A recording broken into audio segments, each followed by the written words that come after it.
quel plaisir de vous voir. C'est aussi ce qui permet le bus gratuit pour les moins de 26 ans à Saint-Denis. C'est aussi ce qui permet la cantine gratuite pour 85% des familles. Elle pose la question de l'octroi de mer. On peut en discuter, on peut réformer. Mais elle ne pose pas la question des marges. Elle ne pose pas la question des plus puissants qui bénéficient de leur situation monopole pour augmenter leurs marges. Et nous, ça, c'est la question qu'on va poser. Et à l'échelle européenne, on voudra une directive sur la transparence dans la formation des prix. On voudra savoir qui gagne quoi, sur quoi. Et ensuite, chacun répondra. Parce qu'il y a une chose que nous avons portée depuis 2 ans au Parlement européen. Quand il y a eu l'invasion de l'Ukraine, il y a eu une explosion des prix du gaz et du pétrole. Ça a entraîné une explosion des prix en général. Mais ensuite, le gaz et le pétrole, le prix, il a baissé. Et vous avez vu, quand vous faites vos courses, que le prix, il a baissé? Non. Pourquoi? Parce que ceux qui ont augmenté leur marge pendant qu'il y avait l'explosion du prix du gaz et du pétrole, ils n'ont jamais pu baisser leur marge ensuite. Et donc les prix sont restés hauts, alors même que l'énergie qu'on achète aujourd'hui est moins chère. Et donc ce que nous avons fait au Parlement européen, notre groupe politique, et nous étions les leaders là-dessus, eh bien nous avons fait une taxation des super profits. Parce que jadis, on n'appelait pas ça des super profits, c'est un mot chic ça. C'était des profits de guerre. En réalité, c'est des gens qui ont profité de la guerre pour augmenter leur argent. Eh bien nous avons fait la taxation des super profits et nous nous battrons pour que cette taxation continue et que ça dissuade ceux qui se font des marges sur votre dos de faire des marges sur votre dos. Alors que voulons-nous? Nous voulons pouvoir bien vivre et nous voulons pouvoir nous loger. Et moi, j'ai été scandalisé, honnêtement. Scandalisé. 46 000 demandes en attente de logement social. 5 ans. 5 ans avant d'obtenir un logement social. Le logement, la pénurie de logement, le logement, c'est le problème numéro 1 en réalité. Et c'est vrai ici, et c'est vrai partout en Europe. Et donc nous, ce que nous voulons, c'est un plan Marshall par l'Union européenne pour la construction de logements sociaux. Ça doit être un objectif numéro 1, ça. Et ça doit être porté par le groupe social-démocrate au Parlement européen dès le premier jour du mandat. C'est ça que nous voulons faire. Et par ailleurs, ça c'est pas l'Europe, mais par ailleurs quand même j'ai un petit message. La première chose à faire, c'est déjà de respecter la loi française. Et c'est déjà pour toutes les villes qui refusent de respecter la loi française, de se conformer à la loi. Pourquoi ce serait Saint-Denis ou Saint-Benoît qui feraient tous les efforts quand d'autres communes, eh bien, refusent d'obéir aux lois, tout simplement aux lois. Et donc ce qu'il faut, c'est la solidarité aussi sur l'île avec les communes qui font leur travail. Alors que voulons-nous? Eh bien, nous voulons aussi des oignons. Ben oui. Nous voulons des oignons. Comment vous voulez faire un carré? Un carré? Je t'ai dit que j'ai encore des cours à prendre, mais j'essaye déjà. Un carré. Comment vous voulez faire un carré sans oignons? C'est possible? Non, c'est pas possible. Voilà. Donc comment on fait? Impossible. Eh bien donc, il y a là une question, tu l'as évoqué déjà, mais il y a une question agricole. Il y a une question agricole sur l'autonomie alimentaire de l'île.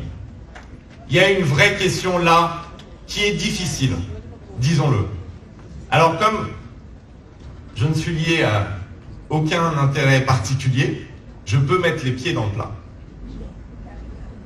Dans le carré.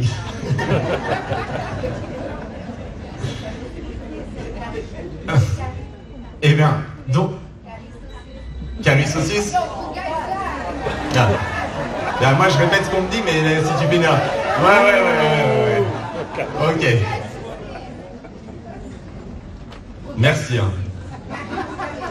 Ok. Bon, on fera le menu après, alors. Alors, la première chose à faire, nous, on veut réformer la politique agricole commune. On veut une PAC, comme on dit, une politique agricole commune. C'est quand même un tiers du budget européen. On veut une politique agricole commune qui favorise quoi? Qui favorise d'abord les petits contre les gros. Parce que la réalité aujourd'hui, c'est que cette politique agricole commune, elle favorise les plus gros exploitants. On veut une politique agricole commune juste, qui favorise la transition écologique et qui favorise la souveraineté alimentaire. Ça veut dire la diversification. Ça veut dire qu'ici, on peut avoir des oignons réunionnais, on peut avoir des tomates, on peut diversifier et pas faire simplement la canne. Je sais l'importance de la canne. Mais la subvention publique en Europe, elle doit encourager le reste de l'agriculture à progresser pour qu'on puisse ne plus dépendre exclusivement des producteurs, par exemple, indiens. Parce que quand ils stoppent leurs exportations, qu'est-ce qui se passe? Il n'y a plus d'oignons. Et la tomate coûte combien? Et alors, comment on fait? Eh bien, il faut produire ici. Il faut aider les producteurs ici. Ça suppose de diversifier l'occupation des terres. Que voulons-nous? Nous voulons produire ici. Mais nous voulons plus largement. Nous voulons lutter contre le réchauffement climatique. Nous voulons produire de l'énergie ici. Et tu l'as mentionné encore. Mais les énergies renouvelables, ici, ça peut être une filière d'avenir. Les énergies renouvelables, c'est la reconquête de la souveraineté et de la liberté. Quand on dépend des puissances qui exportent de l'énergie fossile, du gaz et du pétrole, eh bien en fait on dépend d'acteurs qu'on ne contrôle pas. Et donc, quand on va produire grâce au soleil, grâce à la mer, grâce au vent, quand on va produire notre énergie, on retrouve notre liberté. Et la liberté, c'est la base de tout. Ça permet la justice, ça permet l'organisation autonome de l'île, ça permet la dignité aussi. Et donc, il faut un grand plan européen pour le développement des énergies renouvelables. Mais la lutte, on l'a déjà en partie perdue. C'est ça la vérité. Et donc, il faut aussi l'adaptation. Tu as mentionné, Erika, les progrès de la mer, les débordements, la chute de la biodiversité.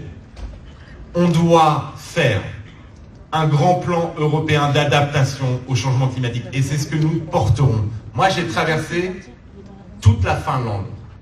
Et j'ai vu, alors, il n'y a pas plus opposé a priori que la Finlande et la Réunion. Mais en réalité, c'est les mêmes problématiques qui se posent. Pas de la même manière. Mais ils ont créé une institution qu'il faut généraliser à toute l'Europe. L'institution de prévention des catastrophes. C'est un grand centre qui détermine les politiques publiques pour anticiper les catastrophes liées au dérèglement climatique. Et vous savez d'ailleurs ce que ça a permis?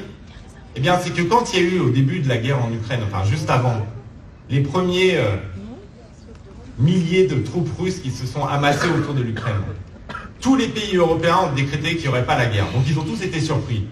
En Finlande, ils avaient un institut qui a préparé les conséquences de la guerre. Et résultat, ils n'ont pas eu la même inflation. Et résultat, ils avaient déjà préparé leur stock.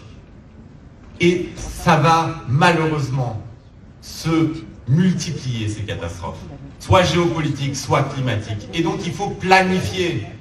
Et un institut européen qui planifie les conséquences du dérèglement climatique, qui organise la résistance des territoires, ça serait pour l'île de la Réunion quelque chose d'essentiel. Eh bien, nous allons le mettre en place. Alors, que voulons-nous? Eh bien, je vous le dis, même si je suis un homme, nous voulons une Europe féministe. Nous voulons enfin l'égalité. Nous voulons la lutte contre les violences faites aux femmes. Et disons-le, ici aussi c'est un problème majeur. Nous voulons une lutte sans répit contre les violences faites aux femmes. Et nous voulons utiliser l'Europe pour voir quelles sont les politiques qui fonctionnent pour les femmes. Et nous avons une proposition que nous mettrons sur la table le premier jour de notre mandat. Ça s'appelle la clause de l'Européenne la plus favorisée. Ça veut dire que chaque Européenne doit avoir accès aux droits les meilleurs en Europe pour les femmes. Ça veut dire que ici, on doit bénéficier des mêmes politiques de lutte contre les violences faites aux femmes que celles qui sont menées par les socialistes espagnols et qui ont des résultats que n'a pas eu Emmanuel Macron. Ça veut dire qu'on doit bénéficier des politiques scandinaves sur l'égalité salariale. À travail égal, salaire égal. Ça doit être la règle et c'est toujours pas le cas aujourd'hui. Ça veut dire aussi qu'on doit bénéficier d'un libre accès à ce qui est dû, par exemple, le congé parental, d'un accès égal au congé parental qui permet aux femmes d'avoir des carrières qui ne sont pas dépendantes du fait que l'embaucheur, eh bien, il anticipe le fait qu'il y aura un congé maternité. Ça, c'est fait en Espagne et c'est pas fait dans le reste de l'Europe. Alors, il faut l'égalité du congé parental aussi. Bref, il faut prendre ce qu'il y a de meilleur en Europe pour les femmes et le généraliser. Ce sera notre combat dès le premier jour du mandat et tout notre groupe est d'accord pour cela.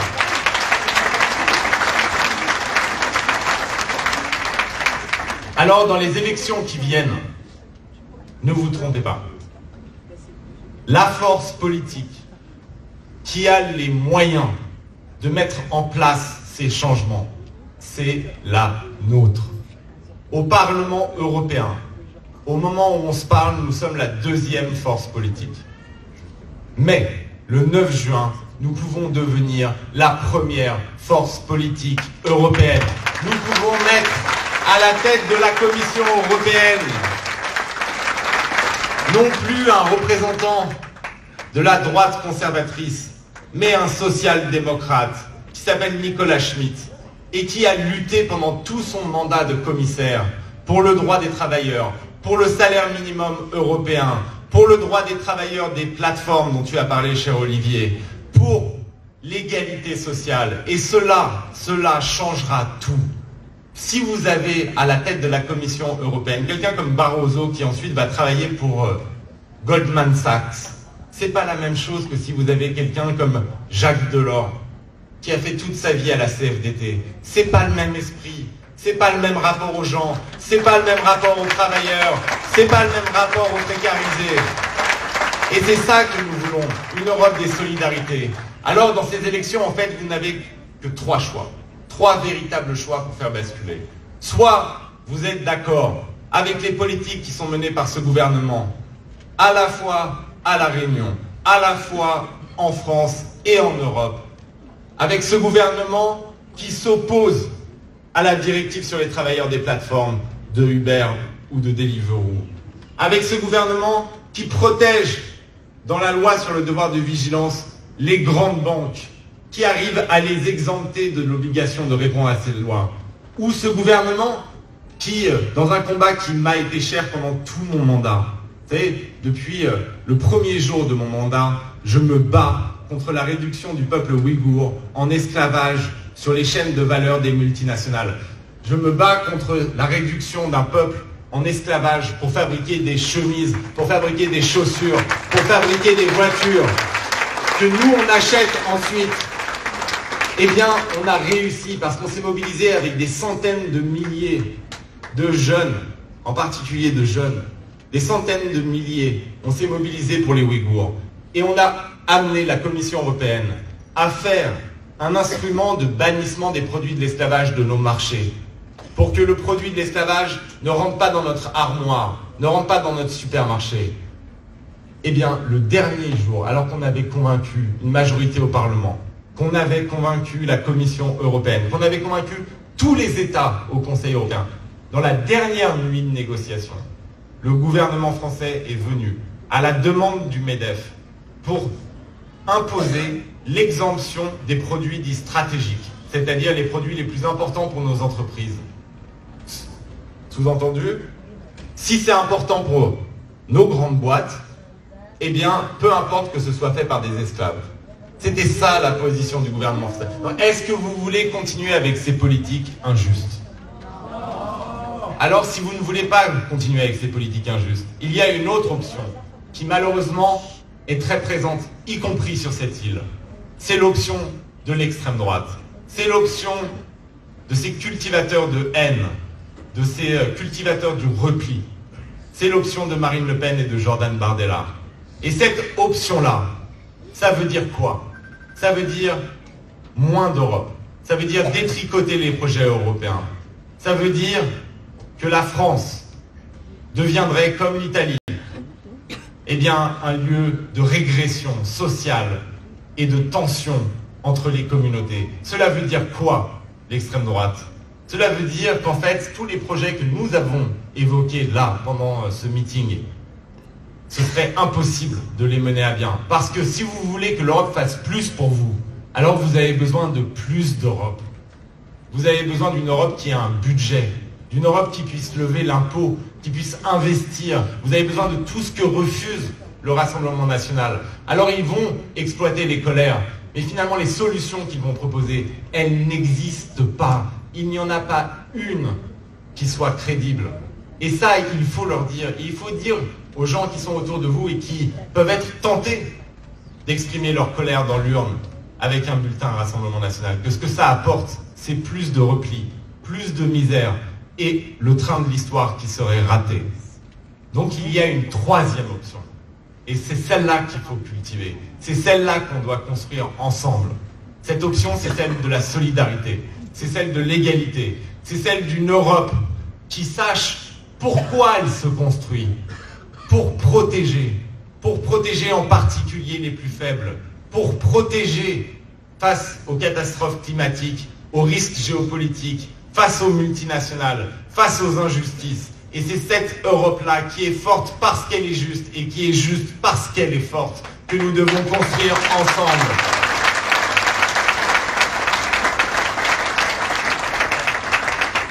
Et pour finir, j'aimerais juste vous dire une chose. C'est pas juste ce que l'Europe peut faire pour vous. C'est aussi ce que la Réunion peut apporter à l'Europe. Moi, je suis convaincu, et tu as mentionné tout à l'heure les plantes, mais je suis convaincu que la Réunion peut être un formidable lieu d'innovation pour l'Europe. Par exemple, on parlait du logement. Il y a une filière qui va être de plus en plus rentable. Il faut juste les investissements au départ. C'est le bâti tropical. C'est l'habitat tropical. C'est les matériaux biosourcés. Et là, on peut construire quelque chose qui bénéficiera à tout le monde en Europe, qui permettra de conquérir un marché en Afrique et en Asie. Mais la Réunion, c'est aussi dans le grand partenariat que l'Europe doit nouer avec l'Afrique. Ça doit être le lieu pilote. Ça doit être l'endroit où se prennent les décisions, où s'installent les agences liées à ce grand partenariat qu'on doit dessiner pour le XXIe siècle. Moi, je suis convaincu que ça marche dans les deux sens. Que la Réunion peut apporter des choses immenses au continent européen dans son ensemble. Et c'est ce qu'on va porter à Bruxelles et à Strasbourg. C'est de dire à ces Européens, par exemple, qui n'ont pas du tout conscience de ce qu'est la Réunion, de dire, mais non, c'est pas simplement qu'on doit aider, c'est qu'on doit apprendre, c'est qu'on doit prendre conscience de ce que cela nous apporte. Quand on parle de biodiversité, quand on parle de changement climatique, et regardez ce que vous pouvez apporter à l'Europe en matière de lutte contre le réchauffement, en matière d'adaptation, en matière d'innovation. Et donc, c'est l'Europe pour la Réunion, et c'est la Réunion pour l'Europe. Ça doit être ça notre logique.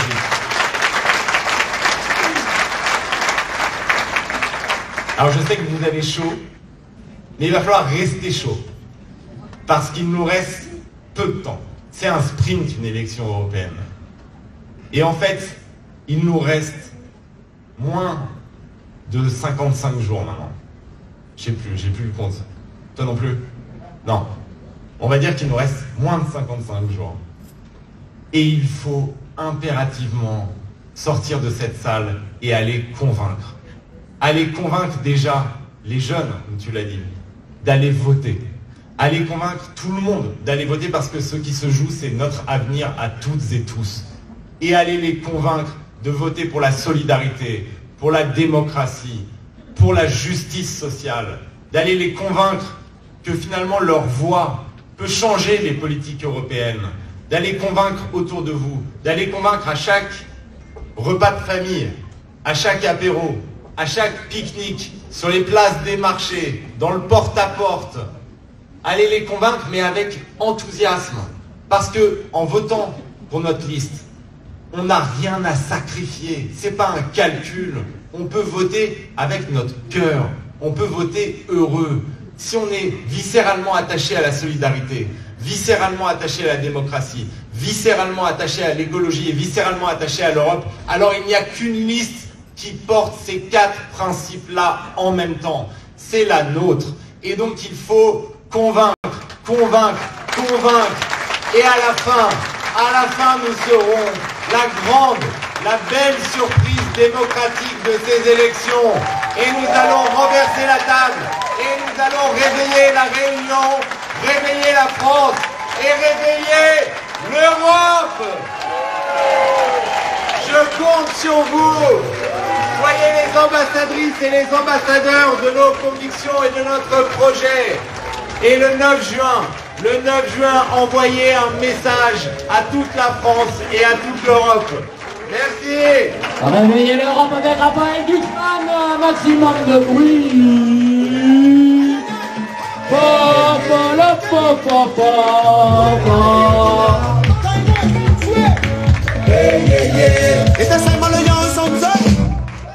Raphaël Glucksmann avec la jeunesse. Réveillez l'Europe, réveillez la Réunion.